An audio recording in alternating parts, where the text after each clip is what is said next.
అంటే గురూజీ ఇక్కడ చూసుకున్నట్టయితే మీరంటున్నారు ప్రతి అంటే ఈ భూమి మీద పుట్టిన ప్రతి ఒక్క జీవికి నక్షత్రాలుంటాయని. అయితే ఇక్కడ ఈ క్వెషన్ నేను అడగొచ్చో లేదో నాకు తెలీదు గానీ, రీసెంట్‌గా చూసుకున్నట్టయితే కోర్ట్ ఒక తీర్పిచ్చింది. ఏంటంటే ఆహ్, కుక్కలకి అంటే తిండి పెట్టొద్దు. అంటే స్ట్రీట్ డాగ్స్‌కి తిండి పెట్టొద్దు. ఒకవేళ తిండి పెడితే అది ఎవరినైనా కొరికితే ఎవరైతే తిండి పెట్టారో వాళ్ళదే బాధ్యత అని జెప్పేసి. అంటే ఇది కూడా కర్మ ఫలితం అంటారా?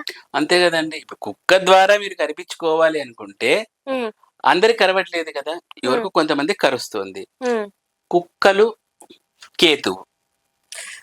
ఓకే. హ్మ్. యానిమల్స్ ఏవన్నా గాని అండర్ కేతు కంట్రోల్‌లోనే ఉంటాయి. కొంతమంది చూసారా? మనేదో జల్లికట్టు అని తమిళనాడులో యాహ్! ఆ ఫేమస్ అది. బుల్లొచ్చేసి కొట్టేసి వాడినేదో చేసేసి వాడక్కడ హ్మ్. చనిపోవచ్చు ఏమన్నా జరగదు. హ్మ్. సో, ఏ యానిమల్ అటాక్ జరిగినా అది కేతు గ్రహ కంట్రోల్‌లోనే ఉంటుంది.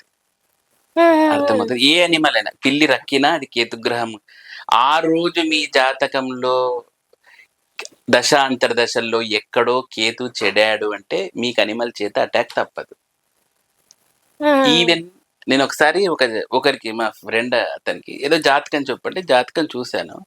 చూసేసి ఈరోజు నీకు ఏవో ఒక క్రిముల చేత నువ్వు కాటు వేయబడుతుంది అని ఉంది అని జెప్పాను.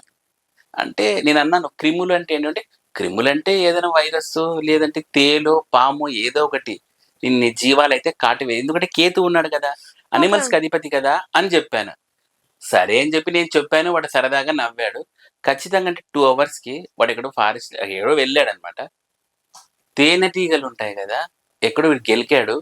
భయంకరమైన తేనెటీగలొచ్చేసి వాడిని కుట్టేసి లాస్ట్ వాడు 'ఐ' సినిమాలో లాగా తయారైపోయినాడనమాట. వాడు వెంటనే ఒక 2 అవర్స్‌కి నాకు ఫోను చేసాడు.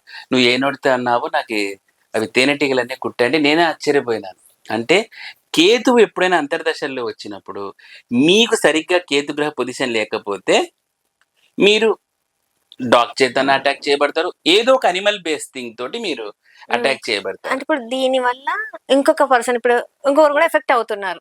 అంటే ఎవరైతే ఫుడ్ పెట్టారో వాళ్ళు గూడా ఎఫెక్ట్ పడుతున్నారు. అంతే గదండీ! అక్కడ మీ జాతకంలో ఆ రోజు కేతుగ్రహ అనుకూలత అది కరుస్తుంది. అంతే పక్కా ఇది.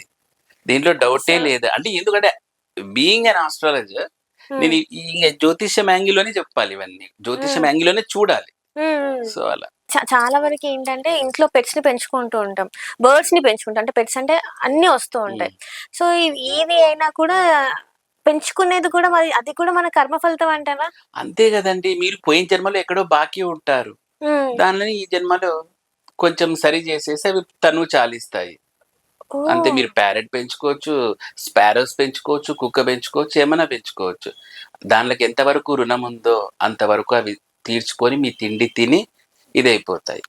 అంటే నేను ఒక దగ్గర విన్నాను గురూజీ. ఇప్పుడు మన ఇంట్లో ఏదైనా ఆకస్మిక మరణం జరిగితే, కుక్క రూపంలో అంటే వాళ్ళకి ఇంకా ఆయుష్ ఉండి, ఆకస్మిక మరణాలు కొన్ని జరిగినప్పుడు, ఆ కుక్క రూపంలో వస్తారు మన ఇంటికి. వచ్చి అంటే ఆయుష్ ఎంతుందో అంతవరకు ఉంటుంది అని జెప్పేసి ఎక్కడో నేను చూసాను. అది నిజమే అంటారా? ఉండొచ్చండి. కుక్క అనిమలనే కాదు. హ్మ్. ఏదైనా కానీ హ్మ్. ఒకటి మీరు పెడుతున్నారు అంటే సంథింగ్ మీరెక్కడో రుణమున్నారు అనేది అర్థం. ఓకే. ఇందులో నో డౌట్. ఎందుకంటే చూడండి మన సనాతన ధర్మము లేదా హిందూ ధర్మం అనేది కంప్లీట్‌గా ఈ పునర్జన్మ, ఈ కర్మ కాన్సెప్ట్ మీదనే ఇవే మెయిన్ పిల్లర్స్. హ్మ్. సో, కాబట్టి we have to believe. Hmm. Hmm. Hmm. We must believe in this. So, మొత్తానికైతే కర్మ ఫలితమే మెయిన్. కర్మ ఫలితాన్ని బట్టి ఇవన్నీ జరుగుతాయండి. ఇప్పుడు పోయిన జన్మలో మీరేదో జేసింటారు. ఫర్ హ్మ్. ఎగ్జాంపుల్ చెప్తా చూడండి. ఏదో ఒక రాహుల్ అనే అబ్బాయి ఉన్నాడు. హ్మ్. ఈ అబ్బాయి పోయిన జన్మలో గురు దూషణ చేసుంటాడు. హ్మ్.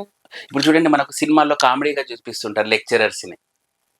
సినిమాలో లెక్చరర్స్ చేస్తా ఉంటే వెనకాల స్టూడెంట్స్ ఎగతాళి ఎగతాళి చేసేది. చేస్తుంది. లెక్చరర్స్ మీదనే కామెడీ సినిమాలు చాలా వచ్చాయి. వాళ్ళని సెటైరిక్‌గా మాట్లాడేది. హ్మ్. ఇది సినిమా పరంగా. కానీ ఇట్లాంటిది రియల్ లైఫ్‌లో జరుగుతా ఉంటుంది. హ్మ్. అలాంటప్పుడు ఏమవుతుంది? భగవంతుడు అంటే ఆ పంచభూతాలు వీళ్ళకి నవగ్రహాలని నోట్ చేసుకుంటాయి. వీడు ఈ టైంలో గురు దూషణ చేశాడు. ఓకే. వీరికి ఫలితం ఎట్లాంటిది ఇవ్వాలి? అంటే గురు దూషణకు అధిపతి ఎవరు? ఆ గురువుకి గురువే. కాబట్టి నెక్స్ట్ జన్మలో గురువుని కొట్టేద్దాం.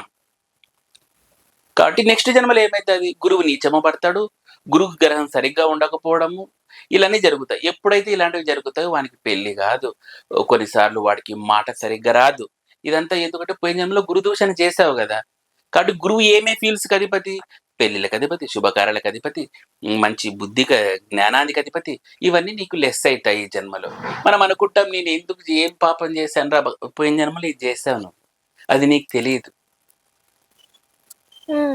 ఇప్పుడు ఎందుకు నీకు శుక్రదోషం వస్తుంది? పోయిన జన్మలో స్త్రీలను హింస పెట్టింటావు, ఈ జన్మలో శుక్రదోషం వస్తుంది.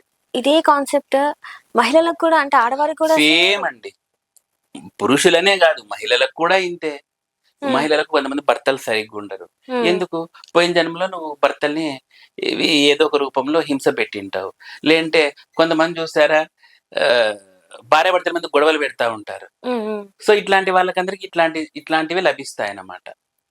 అంటే మన ఆస్ట్రాలజీలో లోతుగా పరిశీలిస్తే ప్రతి ఒక్కటి కూడా మనకి ఖచ్చితంగా అండి. ఇప్పుడు మీకు జ్యోతిష్యంలో పూర్వజన్మ, రాబోయే ఏం జన్మ అనేది కూడా స్టడీ చేయొచ్చు మనం.